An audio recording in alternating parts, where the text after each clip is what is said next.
O senhor é a favor a essa PEC, professor Marovti? Eu sou contra privilégios de casta, que é o caso, que é o caso. Inclusive é inconstitucional.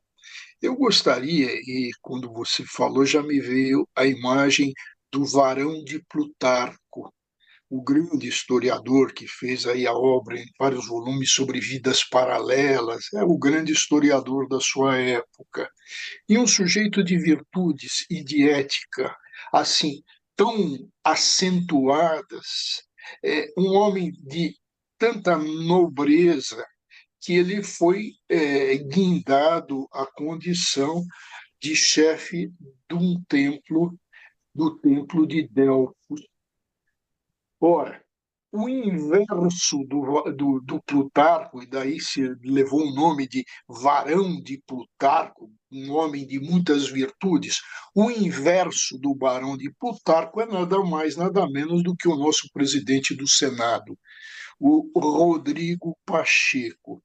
Ele faz, Fabiola, e o Josias pode explicar melhor do que eu para a gente, ele faz um jogo duplo, ou seja, uma dupla canalice. Ele oferece quinquênios para juízes, magistrados, eh, ministros do Tribunal de Contas, a classe jurídica. Então, ele privilegia com o chamado quinquênio, ou seja, adicional por tempo de serviço.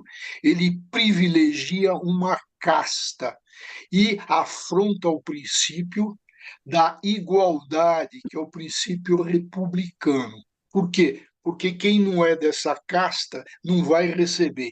E o pior, atenção, o pior, o bem pior, é que com isso se fura o teto, se pode ganhar acima do teto. Por isso é uma emenda constitucional, porque o que se estabeleceu na Constituição? O teto. Ninguém pode ganhar acima de ministros do Supremo Tribunal Federal. O funcionalismo funciona assim. E essa é a emenda do Pacheco fura-teto. E qual é a outra, o outro lado da moeda que ele exibe? É um projeto dele, um projeto de lei contra os altos salários. Veja que incongruência. Então, de um lado ele faz uma média. Aliás, é, eu peço aqui a ajuda do Josias, que lembra de tudo, tem uma memória incrível. É, o Pacheco foi candidato ao Supremo, né? Queria ir para o Supremo, depois se contentou a ser governador, candidato ao governo de Minas Gerais, e talvez, se não conseguir, tem sempre uma vaguinha de porteiro de auditórios em algum lugar. Então, com essa pretensão, ele já estava pensando no bolso da toga dele, né? Então, para uma casta, esse privilégio. E o que acontece se a lei não for considerada inconstitucional, se essa emenda passar? Vem o efeito cascata, Fabiola. Por quê? Aqueles que não foram contemplados vão invocar o princípio republicano da paridade, da igualdade, e vão buscar isso. A lembrar que tem uma barreira de 7 quinquênios, sete, que será possível. Mas atenção, está escrito lá que isso é retroativo. Retroativo. Imagine a quantidade de dinheiro para essa casta. Ô Josias, como é que você analisa aí essa PEC? Deu muito o que falar, né? E Pacheco está sendo alvo aí de muitos ataques. E agora essa apuração falando que vai ser realmente enterrada. Faz sentido seguir adiante com isso? Com qual objetivo? Não, isso é um escárnio, né, Fabíola? E você sabe que um escárnio como esse, ele ganha dimensões ainda mais grandiloquentes quando chega no momento em que a Receita Federal está recebendo as declarações de rendimentos dos cidadãos brasileiros, né? Então, nesse momento que você está acertando as suas contas com o fisco, vem uma emenda como essa, de autoria do presidente do Senado e do Congresso Nacional, propondo que juízes, procuradores e toda corporação com vínculo no judiciário, porque entraram vários outros ali, né?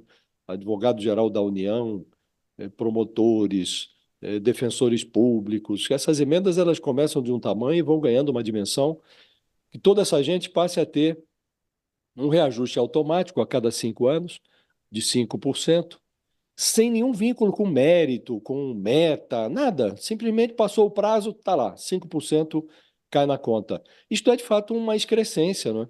Que desafia não só a lógica, o bom senso, mas desafia até o português, né? Porque, sendo uma língua muito rica, português, se você pega aí os dicionários mais completos, eles têm 400 mil palavras, né? Alguém, em algum momento, achou que seria adequado chamar o cidadão que financia o Estado de contribuinte.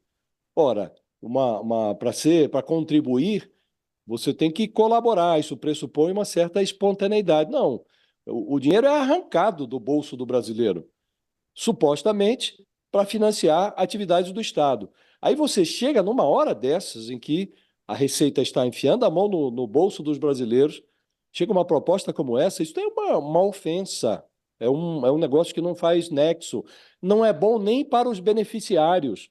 E se você for analisar, Fabiola, os juízes já são muito criticados no Brasil, né? Porque tem férias de 60 dias, tem licenças prêmios, tem quando são pilhados num algum mal feito, tem aposentadoria compulsória, recebendo salário proporcional, tem um monte de penduricalhos. Ainda outro dia foram descobertos ali juízes que moravam na mesma casa, o juiz e a juíza, um casal de juízes, e ambos recebiam o auxílio moradia, vivendo sob o mesmo teto. Então não dá. é, Muito frequentemente aparecem tribunais se autoconcedendo atrasados que supostamente deixaram de receber, com grandes retroativos. Então foi feito um levantamento, acho que em 2018, 2019, que detectaram-se casos em que juízes estavam recebendo mais de 500 mil reais em determinados meses, mais de 100 mil reais, mais de 200 mil reais por conta desses atrasos. Então, acho que os juízes precisam ter consciência de que eles próprios têm que zelar pela sua reputação, não é? Porque é preciso que os juízes tenham boa reputação para que o judiciário seja visto com bons olhos pelos brasileiros, né? Essa medida custaria aos cofres do Tesouro 42 bilhões de reais. Com isso, você pode jogar para o beleléu qualquer perspectiva de equilíbrio fiscal, né? Então, realmente, Fabiola, não fazia nexo, é ilógico, ofende a língua portuguesa, inclusive, e o Arthur Lira enxergou nessa falta de lógica uma oportunidade para sapatear sobre a reputação do Rodrigo Pacheco. Então ele vinha insinuando, olha, aqui na Câmara não sei se passa, acho que não vai passar, e insinuando que ele, Arthur Lira, não tinha nenhuma bomba fiscal no bolso do colete, mas que não podia dizer o mesmo em relação ao Senado. Então, acho que está caindo a ficha ali do Rodrigo Pacheco, de alguns senadores. É provável que isso seja engavetado, mas o bote continuará lá. Já foi aprovado pela Comissão de Constituição e Justiça, vai ficar na fila ali, aguardando uma oportunidade para ser reanalisado, né? Mas espero que, de fato, os senadores tenham a percepção de que estão fazendo o papel de usurpadores, né? Numa hora em que o Ministério da Fazenda está reprogramando a sua meta fiscal por conta de gastos em um governo que não tem a pretensão de cortar nada. Então, não faz sentido, Fabiola. E é ofensivo mesmo, é uma coisa que não pode prosperar, não pode prosperar.